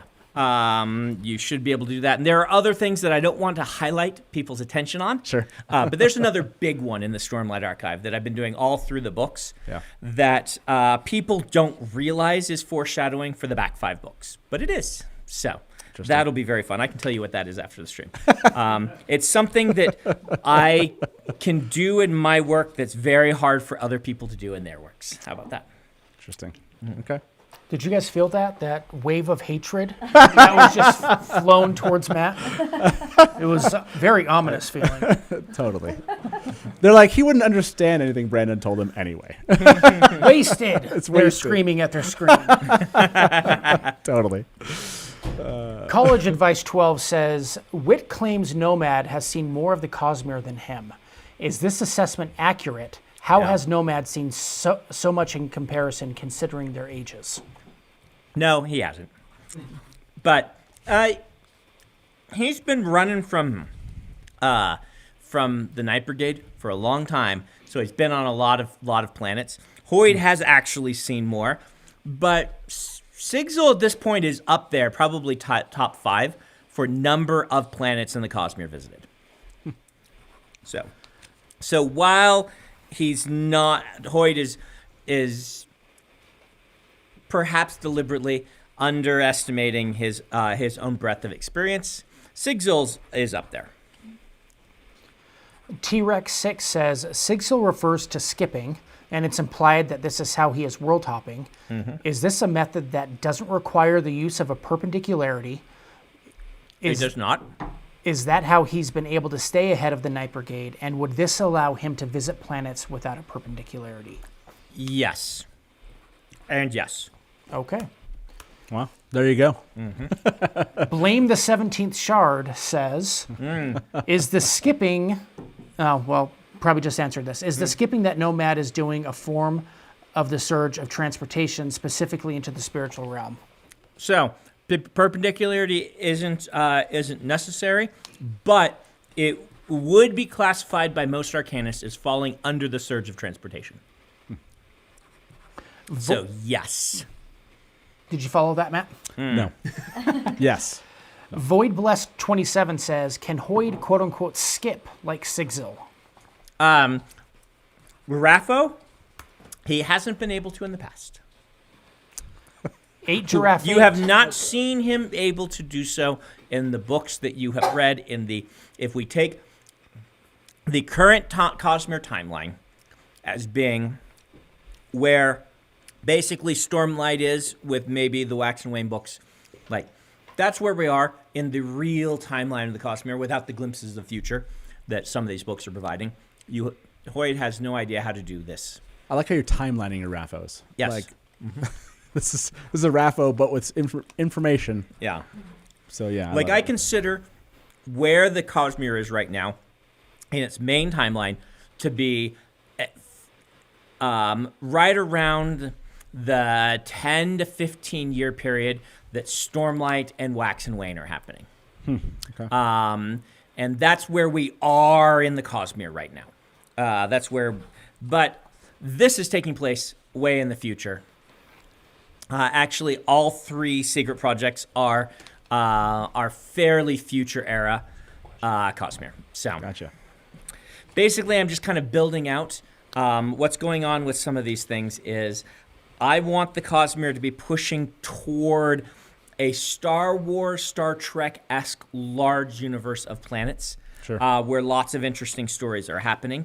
And that's the future of the Cosmere. And so as I'm reaching to build more stories, I am reaching to stories on those planets. So I'm going to try to ask a question here that may totally not make any sense. But you said that Hoyd had actually been to more planets than Nomad. But has Nomad seen many planets that Wit's never been? Like, in other words, he has seen a number of planets that Wit has not been to. Okay. Yeah. Interesting. I don't know if that's helpful for anybody out there making theories, but there you go. Yeah, it is helpful. So, yeah.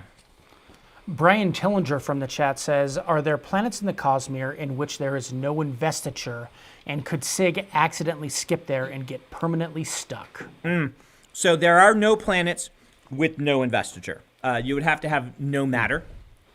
in order for there to be no investiture, because matter, energy, investiture are the same thing. There are planets where, let's just say that natural sources of investiture that are easy to reach are not present, and so you would have to figure out another way to make this all work, which would be very difficult. It is possible for him to get there, but the way the magic is working is he is being drawn partially to sources of investiture, so it's highly unlikely he would end up on one of those planets. 8 Giraffe 8 says, other than Hoyd and Sigil, have we witnessed, quote unquote, on screen a character actively under the effects of a torment in your other published works so far? Yes, asterisks. Okay. That seems like a Raffo with more Raffo with steps. Raffo in the past. Yeah, I mean, you have, but you wouldn't be able to notice it yet. So, there you go. You're so kind. You're like Raffo, asterisk. I'll tell you what it is. No, that's not saying, that's me trying to warn the fans. Like, there are some things. One of the things I like to be very aware of is having been dabbled, not to the extent you are, but dabbled in the Wheel of Time fandom growing up. Yeah. Knowing that there are certain things that Robert Jordan implied you could figure out from the text, and Right, then right. realizing, no, there was no way. Right. I like to sometimes be upfront with, I don't think that you would be able to Yeah. figure this out. I mean, there's going to be one answer to that question that everyone's going to guess, and it's a good guess. But you're not going to be able to see the actual effects of, Yeah. So, there you Yeah, go. no, but I think that's like you said. You're not like just having them hang out there on a. So here's whim. the thing. Let's talk about the torment for a second. Hoyd would not call what has happened to him a torment. Hoyd, by holding a Dawn Shard, was made permanently unable to cause physical harm to other beings. Eating meat makes him nauseous, and if he is somehow able to eat it, and a lot of times he just even can't. That is because of the nature of the Dawn Shard that he held, like actively warping and changing his spirit. He would not name it this. Torment, Nomad has named what has happened to him a torment. This is not a term that you can universally apply as a magical aspect of something. This is Sigil saying, this terrible thing happened to me. And indeed, what is happening to Sigil is on a level beyond what happened to Hoyd. So therefore, perhaps other arcanists would say, yes, these are an aspect of holding a Dawn Shard, and torment is the right right way. But that word is loaded, right? Yeah. That word has meaning, and someone is naming it this. You're not going to run into a large set of people. There are only 4 Dawn Shards, and you're not going to run into a large set of people who have held one. And so there may be no consensus even in world to what these are called, and if they are torments or blessings or what they are. Holding a Dawn Shard will warp your soul. It's so much investiture. It is so powerful that you cannot hold one even briefly without it having a permanent effect upon you. So there you are. Nice. Ratatata says, these all have Hoyd very front and center. Is this marking a turn in the Cosmere to generally focus more on Hoyd's story? And will we ever get a more detailed look at what he was up to during the earlier parts of the Cosmere? I would say yes, this does mark a bit of a turning point where I'm like, all right, it's time for him to start being more of a character. I would say Stormlight Archive, starting Stormlight Archive was the first of those turning points. Before that, he was cameos. Stormlight Archive was, Hoyd's now a character. He's not a main character, but he is a character among the tertiary level character things. This is another turning point where I'm like, all right, now we're gonna start actively involving the things around Hoyd. Like, none of these stories are about him, but he's telling 2 of them, and his apprentice is the main character of a third. And he shows up as characters in all 3 of the stories. It is a turning point. The next turning point will be when I write a story about him, which will happen. Nice. Wendell Enjoyer says, was auxiliary at some point in Honor Spren? Rafa, good question. It's an excellent question. It's a fun username as well. It is. College Advice 12 again says, the sun of this system seems to be highly invested. It is. Ordinarily, this seems to only happen when a shard is present, yet this world appears to be a backwater. Is there something to this, or is this system, for some reason, more invested than other worlds? This system is more invested than other worlds. Elena ML says, is Part there... of why he's there. It's part of why he would end up here. So, anyway, go ahead. Is there a shard on this planet or in this system? There is not an active shard suffusing this planet in the same way that ODM Cultivation and Honor suffuse Roshar. Joffwa says, how does the 17th shard feel about what Hoyd did to Sigzil? They think it is further proof that Hoyd is a monster and needs to be stopped. Scammel26 says, how long have you planned for Sigzil to have a bigger story than in the first few Stormlight books? Since the first few Stormlight books. Since I made the decision that I couldn't tell the stories I wanted to tell with Hoyd because of who he was becoming, and I wanted several apprentices of Hoyd that I could use to tell those stories. So Sigzil has been on this path for quite a while. And I would say since the first Stormlight book, since I decided to make him Hoyd's apprentice when I was working on Stormlight 1, I knew that I was going to have stories for him in the future. Whether I could write full-length books about them, I was uncertain, which is why when I had the opportunity to sit down to do a secret project that was kind of just for me, I picked that one because I've wanted to tell the stories of Hoyd's apprentices for quite a while, and this was a chance to do so. I saw a question in the chat related to that. They want to know, what do Hoyd's apprentices learn or do?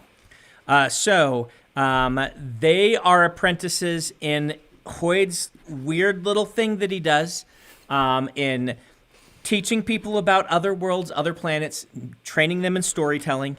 You can see in the Stormlight Archive Sigzil trying to be Hoyd's apprentice and doing a mediocre job of it, shall we say. I think that's an Oathbringer that we get to see Sigzil give it his best shot. But basically, he has this thing that he does, jumping around planets and doing stuff, and these apprentices, they're like his Doctor Who companions, a little bit, maybe you could imagine, but he does train them and actually becoming, so it's not really Doctor Who companions, because he does actually teach them to become like him, theoretically. Has he ever trained someone that he wouldn't consider his apprentice? In other words, Oh, yeah. Okay. Okay. There's lots of people that he's done a little bit of training to that I would not consider apprentices. Good question. Okay. Interesting. Another question from College Advice 12. They apparently had a lot of questions upvoted on the Reddit thread. Their next one is the Cavern World Nomad Mentions a work you have a plan for or just a random reference? If I mention a world, there's at least a small minor plan for it. So if there is a plan for it, have we heard about it before? You have not heard of this one before. This one is not high on my list of worlds to tell stories about, but it is there as a possibility someday. So I would not expect this one, but who knows, right? I did not plan to tell the story of Secret Project 3. Secret Projects 1 and 4 have been brewing, the planets have been brewing for a long time. And Secret Project 3, it was just like, I need a planet for this, and just devised it for the story. Yeah. And then I need another planet for this, and then just devised it for the story, right? So sometimes you just come up with things, but other ones were brewing for a long time. By the way, you mentioned that there were others that Hoyd had trained. Yes. Are any of those that would be considered apprentices more adept than his apprentices? More adept. Oh, anyone he's trained more adept than his apprentices. Depends on in what way. Like, for instance, he's done a little bit of training of Kaladin. right? He's Sure. tried. Kaladin hasn't really listened, right? Right. But he's tried with Kaladin. Kaladin is highly competent in a lot of areas, not in Hoid-centric stuff. Yeah. But he is highly competent. Are there others? There are others like Kaladin. There are certainly a lot of people more competent than Sigzil is in the Hoid type stuff. Okay. Sigzil is, butts heads with his former master. But Answer is he's got at least one apprentice who's pretty good at it. But there's a variety of other, yeah. Windrunner 17 says, Sigzil worries about leading the Night Brigade to people who love him. Yep. But quite a lot of technological progress has been made since we last saw Sigzil, and presumably a long time has passed since Stormlight. Yes. Are these people also long-lived like Sigzil, or are you intending for the Cosmere to quickly develop FTL spaceships and other advanced tech in the decades following Stormlight? Raffo. I think we Raffo. all saw that one coming. Yep. I will point in the right place. So, there College you are. Advice 12 says, who is more invested, Susubron or Nomad? Nomad. Oh, that's a hard one. Nomad was, but is no longer. So Susebron. Yeah, I was gonna say Nomad, but he doesn't have the Dawn Shard anymore. So not anymore. Susebron would be more invested than he would be at this point. But Nomad can feed upon investiture, so he could overtake that threshold in the right circumstances, but not currently. Currently, he can't even get himself connected to the planet to speak the language, so, Dalicious says, Sigzil sounds and feels like a totally different person from what we've seen of him in Stormlight. Now that he has lived, presumably, very long life and seen a lot of the Cosmere. How do you balance consistency with what was shown of him in prior books with centuries of off-screen character development to avoid making it feel like he's just a brand new character with some name recognition? Right. This is a balancing act. That's actually a really excellent question. And it depends on how long the person has been gone. Like, I did a time jump between books 3 and 4 of Stormlight. And so wanted some things to have happened and some character development to have occurred to characters, but that to be very slight and them to be mostly still who they were before. But you can't skip a year and have people be exactly the same. I felt like with this one, the length of time between was really relevant in the things that had happened to him. And so what I have doing with him is this balancing act of him frequently kind of thinking about the person he used to be and seeing that person pop through. And that's the difference between just new character and what I'm doing with Nomad is you will see the old him more and more as the story progresses, popping out in certain cases and places. And he is the same person deep down, but he's been through a lot. And that's just, I don't know if there's a science to this, that it's just an art of saying, can I write someone like this that has been through the things he's been and the time that it's taken, and what would be the realistic way to do that? So, What other authors have done long-lived characters well that you think that you've read? I have long-lived characters. I mean, Tolkien is pretty good at, Gandalf's been around since you think of forever. You think you can detect like the concept of aging at that much? Is it a wisdom thing? Is it a right? It is a wisdom thing, and I when I was young I didn't like, and as I got older I really liked how Gandalf dies and comes back and is slightly a different person. Yeah. Right. Because, and you get the sense that, Gandalf has kind of lived different lives. Like each incarnation of Gandalf is just slightly different. And they downplay this in the movies, which I think is the right move. But it's there in the books, this sort of idea that, and maybe this is the only time it's actually happened to Gandalf, but you get this feeling he's lived these different lives, that the face that he puts forward is actually something of a veneer there's this power behind it Yeah. that is seeing through the lens of Gandalf the Grey. And I think that's one of the things I like about Tolkien, that feeling of age and weight and lore. Even a character who's not as long-lived as Gandalf, like the book's Aragorn. When you read the book's Aragorn, you're like, this guy's been around 100 years plus. He doesn't act like other characters. The elves are another good example of this. Yeah. And I think he did a good job with that. Okay. So, yeah. So I want to know how you want to proceed, as we have about 15 minutes left of the Okay. stream, and we have about 20 questions. So 20 questions, Not all sure right. if we wanted to do rapid fire. Let's do or some just- rapid fire. Okay. Let's see what happens. So if I no rapid names fire. during rapid fire. Okay. Are Hoyd and Sigzil connected now because they both held the same Dawn Shard? Is this why Sigzil is worried about them tracing Hoyd if Sigzil is caught? Yes. Is it possible to trace someone's connection? Yes. Simon the Killer Walk says, is the Night Brigade related at all to the Night Aether? No. Well, related is a very term fraught with not in a meaningful way. Nolotoad says, is there a specific quality that Hoyd looks for in his apprentices, and why are there so few of them? Given that Hoyd has lived for thousands of years, the Cosmere could be swarming with them if he wanted. Yes. He has a different term for apprentice than just someone who's learned at his feet.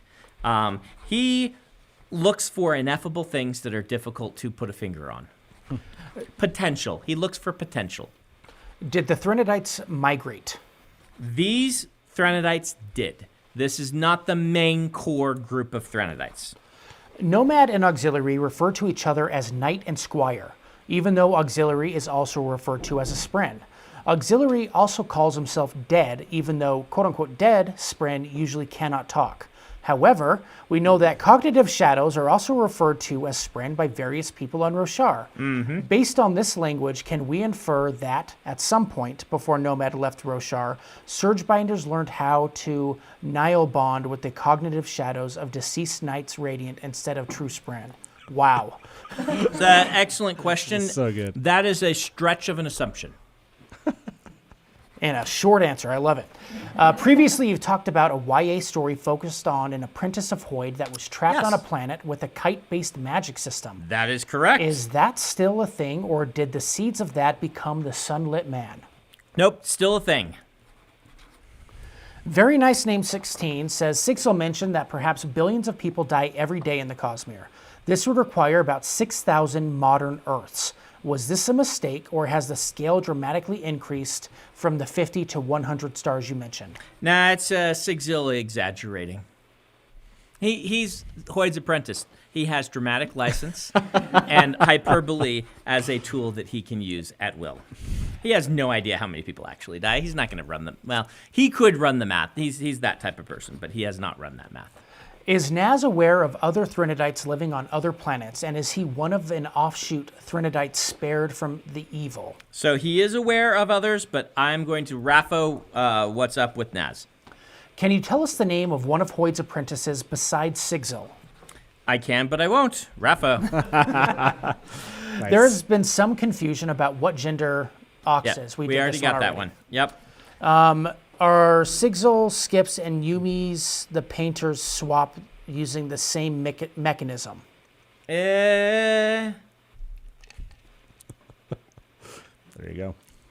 This is rapid fire, so that's what you Okay. get. Some I want people. to see you note that one in the Brandon database.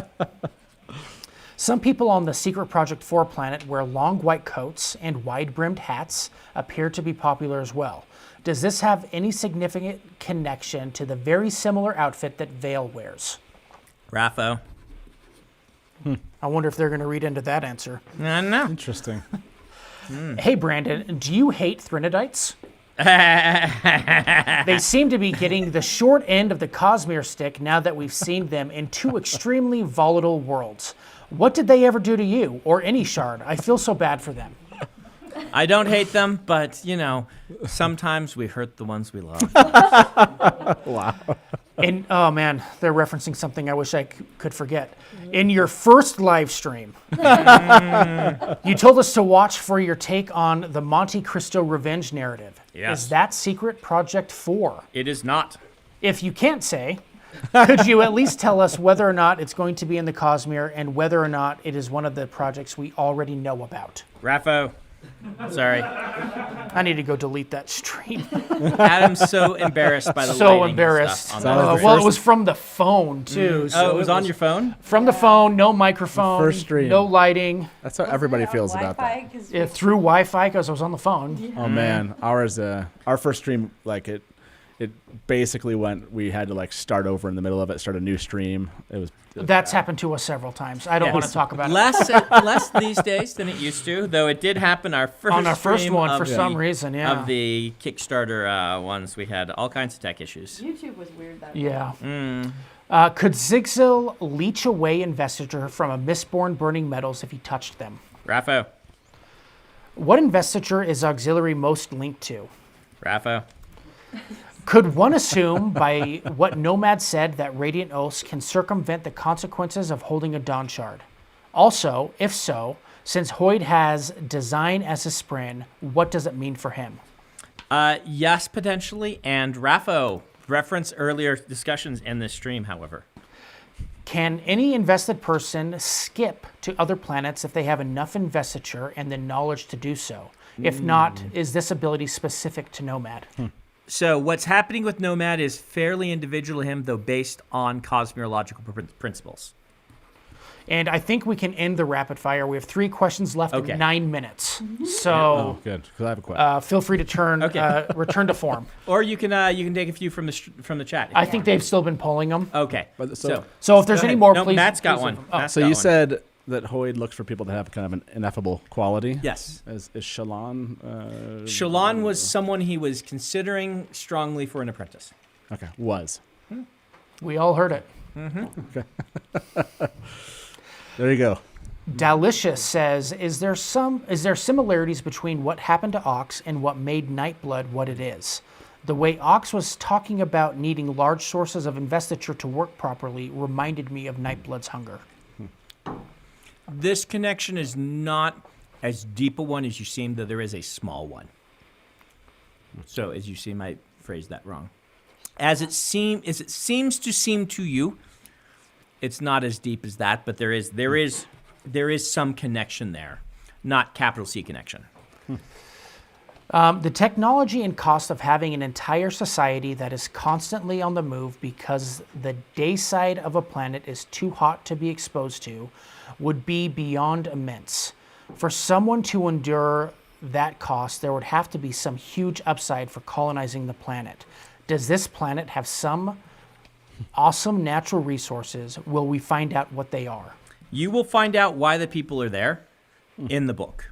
You are correct in assuming this. It does have a really awesome natural resource. It is the sun. You've already seen it. It is highly invested.